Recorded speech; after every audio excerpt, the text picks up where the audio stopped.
श्री गणेशाय नमः। नारायणं नमस्कृत्यं नरं चैव नरोत्तमं देवी सरस्वती व्यासं ततो जयमुदीरये। नमोऽस्तु अनन्ताय सहस्रमूर्ते सहस्रपादाक्षिशिरोर्भावे सहस्रनाम्ने पुरुषाय सहस्रते सहस्रकोटियुगधारिणे नमः। नमः कमलनाभाय नमस्ते जलसायने नमस्ते केशवाय अनंता वासुदेव नमोस्तुते। वसुदेवं सुतं देवं कंसचाणूरमर्दनं देवकी परमानन्दं कृष्ण वन्दे जगद्गुरो। गुरु ब्रह्मा गुरुर्विष्णु गुरुर्देवो महेश्वरः गुरुर्साक्षात् परब्रह्मा तस्मै श्री गुरुवे नमः। पुराण पुरुषोत्तमाय नमः। ओम नमो भगवते वासुदेवाय। अथ श्री वैशाख शुक्ल पक्ष एकादशी व्रत कथा प्रारभ्यते। युधिष्ठिरोवाच। राजा युधिष्ठिर बोलते हैं कि हे कृष्ण, वैशाख के शुक्ल पक्ष में जो एकादशी होती है उसका क्या नाम है, उसका फल क्या है और क्या विधि है, हे जनार्दन आप मुझसे कहिए। तो श्री भगवान वाचा, भगवान कृष्ण बोले कि हे धर्मपुत्र, मैं इस कथा को कहता हूँ तो मन लगा के सुनो। पहले इस कथा को पूछने से वशिष्ठ मुनि ने श्री रामचंद्र जी से कहा था। श्री रामचंद्र वाच। रामचंद्र जी बोले कि हे मुनिवर, सब पापों को क्षय करने वाला और दुखनाशक सब व्रतों में जो उत्तम व्रत है उसको मैं सुनना चाहता हूँ। मैंने निश्चय करके सीता की वीर्य से उत्पन्न दुख भोगम है, इससे मैं भयभीत हूँ और हे महामुने आपसे मैं पूछना चाहता हूँ। तो वशिष्ठ मुनि बोले कि हे राम, तुमने बहुत ही अच्छा प्रश्न किया है। तुम्हारी निश्चिता की मति है, तुम्हारे नाम से ग्रहण मात्र से मनुष्य सर्वत्र पवित्र हो जाते हैं। इस पर मनुष्य के हित की कामना से मैं तुम्हें कहता हूँ कि पावन जो ब्रह्मादिक है उनको भी पवित्र करने वाला सब व्रतों में उत्तम व्रत कहूँगा। हे राम, वैशाख के शुक्ल पक्ष में द्वादशी जो एकादशी है उसका नाम है मोहिनी। मोहिनी नाम से विख्यात है, संपूर्ण पापों का नाश करने वाली है। उसके व्रत के प्रभाव से मनुष्य महाजाल से और पापों से समूह से छूट जाते हैं। हे राम, इसलिए यह तुम सरीखे मनुष्य द्वारा करने योग्य है। पापों का क्षय करने वाली, महादुख को नाश करने वाली हे राम, पुण्य को देने वाली शुभ कथा को एकाग्र मत और सुनो। इसके स्वर्ण मात्र से ही महापाप नष्ट हो जाते हैं।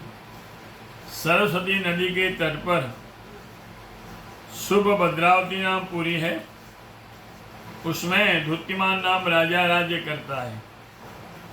हे रामचंद्र वंश में उत्पन्न हुआ धुत्तिमान राजा सत्य प्रतिज्ञा वाला था। धन धान्य समृद्धि से भरा पूरा हुआ था। एक वैश्य वहां निवास करता था। धनपाल उसका नाम था महाराज। और वह धर्म को करने वाला, प्याऊ यज्ञशाला आदि को तथा तालाब आदि बगीचा आदि बनाने वाला परम विष्णु का भक्त शांत स्वरूप था। उसके 5 पुत्र हुए।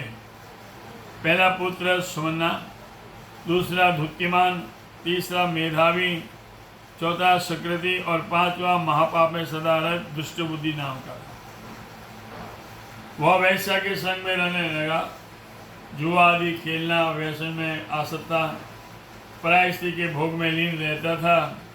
देवता, अतिथि, वृद्ध, पिता तथा ब्राह्मणों को नहीं मानता था।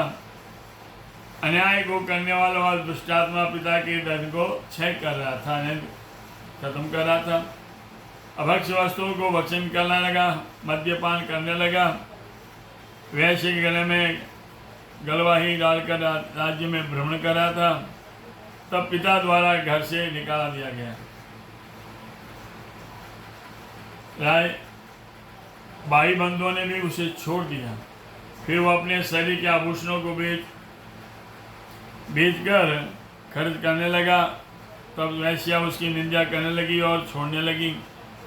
तब उसके पास वस्त्र भी नहीं और भूख में दुखी हुआ अपने मन में विचार करने लगा, किंग करो मिके कक्षा में, क्या करूं और कहाँ जाऊं, कौन से उपाय से मेरा जीवन व्यतीत हो। फिर उसी समय नगर में चोरी करने लग गया।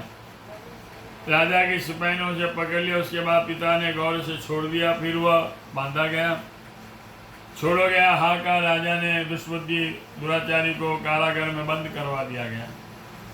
कोड़ों से मारा, बार बार पीड़ा दी। उसने कहा, अरे दुष्ट, हमारे देश से तुम निकल जाओ।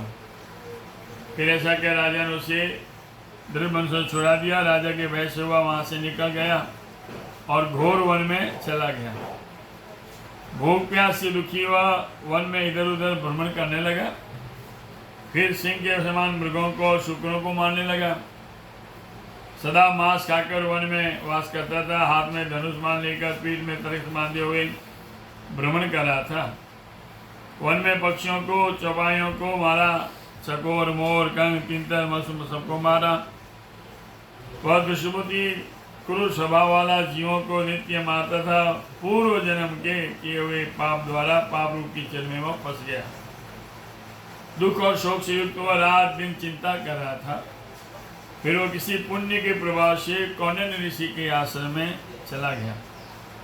बैसाख के महीने में किया हुआ गंगा स्नान का, जिन्होंने ऐसी ऋषि के समीप शोक के भार से पीड़ित हुआ पहुंचा। अब उनके वस्त्र से गिरे हुए एक जल की बूंद उसे स्पर्श हो गई, जिसका पाप नष्ट हो गया। ऐसा वह कौंडिन्य के आगे खड़ा होकर हाथ जोड़कर बोला कि हे ब्रह्मन, हे मुनिवर, ऐसा प्रायश्चित बताओ यत्न के बिना ही हो जाए, क्योंकि इस जन्म में मेरे पास कुछ भी नहीं है। इस जन्म में मैंने जो पाप किए हैं उसके प्रायश्चित के योग्य मेरे पास कुछ धन भी नहीं है। तो ऋषि बोले, जिससे तेरे पापों का क्षय होगा सो मैं तुम्हें बता रहा हूँ। एकाग्र बच्चों तो सुनो। बैसाख के शुक्ल पक्ष में मोहिनी एकादशी होती है। सो तुम मेरे वचनों की प्रेरणा से वह एकादशी का व्रत करो। यह एकादशी सुमेरु पर्वत के समान है, मनुष्य के पापों को नाश करने वाली है। इस मोहिनी का व्रत करने से अनेक जन्म के पाप नष्ट हो जाते हैं। अब मुनि के वचनों सुनकर वह दुष्टबुद्धि अपने मन में हंसने लगा और कौंडिन्य से उपदेश में विधिवत व्रत किया।